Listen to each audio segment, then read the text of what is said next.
Brett Bielema has resurrected the Arkansas offense by running the football, but if he's to go from 8 wins to an SEC Western Division championship, the passing game is going to have to continue to improve. We saw great strides under Brandon Allen in 2015. We talk wide receivers with my partner on SEC Breakdown, Chad Niepling. Chad, how's it going tonight, man? Good, man. Glad to join you here. Get to talk a little bit about this Razorback pass attack and one of the deeper positions, out there, I think, and probably one of the more underrated positions for Arkansas this year. So I'm excited to talk about this, man. There's a lot of guys on the roster in this specific position, and we'll try to get to them as quickly as possible. And before we dive in, SEC Breakdown, folks. That's the place to join us on Facebook and also Twitter, SEC Breakdown. We're cranking out content like nobody's business on SEC football, so join us there. All right, Chad, if you would have asked just about anybody heading into 2015 about Arkansas wide receivers, the name Keon Hatcher, Jared Cornelius came to mind first and foremost, but Drew Morgan just exploded last year. Huge games against A&M, Tennessee, and Ole Miss, and led the SEC in touchdown reception. So a special year out of Drew Morgan. Yeah, Drew was here's the thing with Drew. Drew's out of a small town here in Arkansas, homegrown boy who comes in. It was even questionable that they were going to offer him at the time, I think, at one point. And, you get him in here, and this guy has worked his butt off. He's done everything that coach has asked him to do. He's hit the weight room, and he's turned out to be a heck of a wide receiver for Bielema and this wide receiving unit. He's been a weapon. Last year, where Keon went down with injury, Jared Cornelius went down with injury, broke his arm against Texas Tech, missed about 4 or 5 games during that process. Big time playmaker, so it looked to be there early on. And so Drew had to carry a lot of weight this last year. And you know what? He stepped up to the plate. And Mark, I think he more than delivered, obviously. Arkansas's passing attack finished number 3 in the SEC last year. And, of course, you look at Drew Morgan, he finished number 9 in the SEC last year. That puts him in the top 10, in the conference. And we're talking about guys like Malachi Dupree, Malcolm Mitchell, Josh Reynolds, Farrell Cooper, Christian Kirk.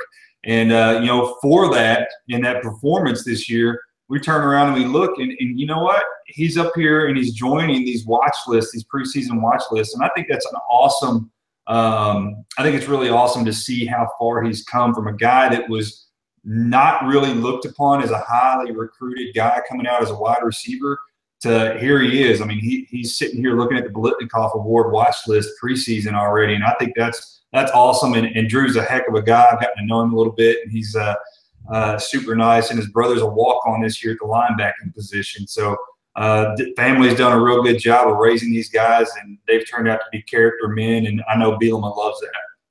And very productive, as we alluded to in the big games. 2 of the biggest wins for the Razorbacks, obviously over Tennessee and Ole Miss, hit them up for 110 and 122.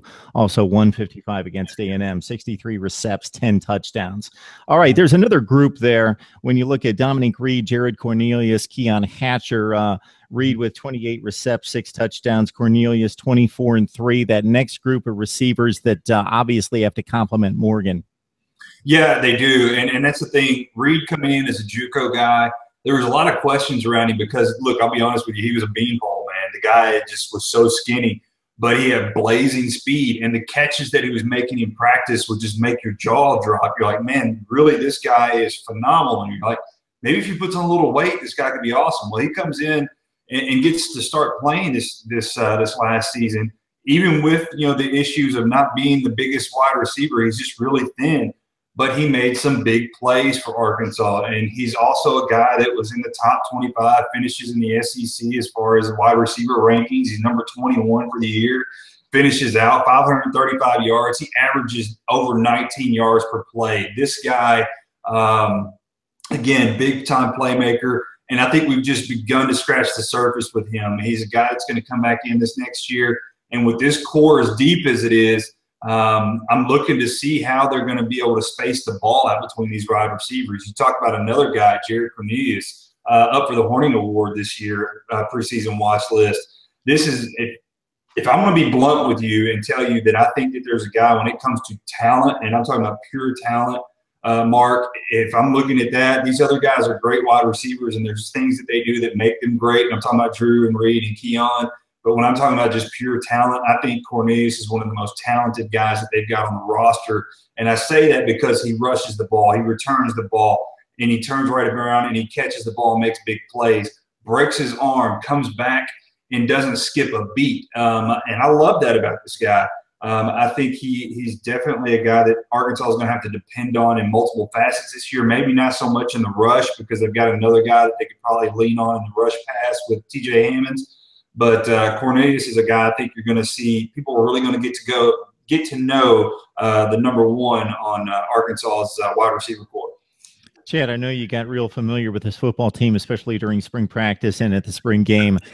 Based on some of your contacts and what you saw firsthand, you're really intrigued with the redshirt freshman, LaMichael Petway, too. Yeah, I really like this guy, man. Four-star wide receiver coming out last year. He got redshirted.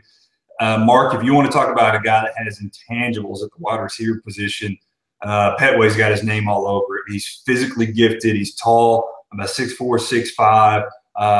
Physical as far as just, I mean, he's built, man. I mean, the guy looks like a freaking a sculpture. I mean, just really sculpted, has a lot of speed, real clean route running. I know a lot of guys are talking about Stewart as well coming in this year as being a guy. He's about 5'10", 5'11", that's possibly going to come in and get some action at that slot spot.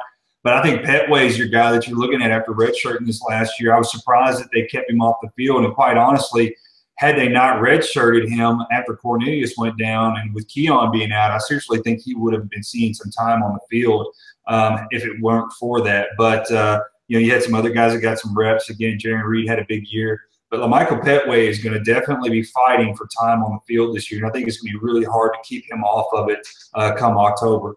You mentioned Deion Stewart, 2015 class, a top 70 receiver out of Hardy. A bit slight. He's going to be the slot guy. He might help in the return game and on special teams as well at about 5'11", 165. So some work to do in the weight room when it comes to Deion Stewart's contributions. Yeah, I think he's a guy, and he's put on a few LBs.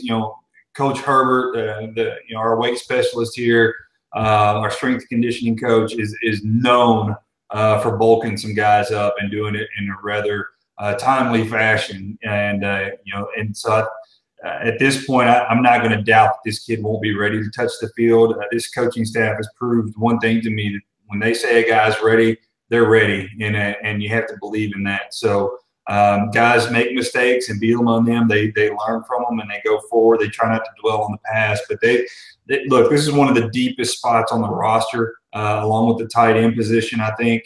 And so you look at this and you say, man, what's going to happen? I'm really curious to see how this passing attack unfolds for us this year with Enos. We saw that the progression that it made last year. Again, number 3 finishing the SEC, putting up some major yardage, and consistently. That's the biggest thing, Mark. We've talked about that. It was a consistent passing attack. So when you have this amount of depth and that much talent, I think overall this is probably one of the more talented wide receiver corps that we've seen on campus. And I'm talking about even going back to Bobby Petrino days, where his was mostly a scheme fit for the guys like Joe Adams. Joe Adams is one of the most talented guys I've seen in a very long time. But Joe and those guys, Childs, they really benefited from a scheme that Petrino ran. But when I'm talking about pure talent, these cats that are on the campus right now are legit.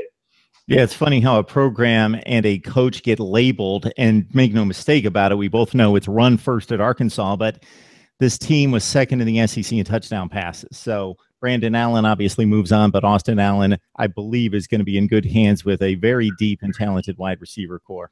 All right, again, Chad Niebling and myself at SEC Breakdown. Join us on Twitter. Join us on Facebook for all your SEC football content to get you ready for the 2016 season. All right, Chad, appreciate the breakdown, man.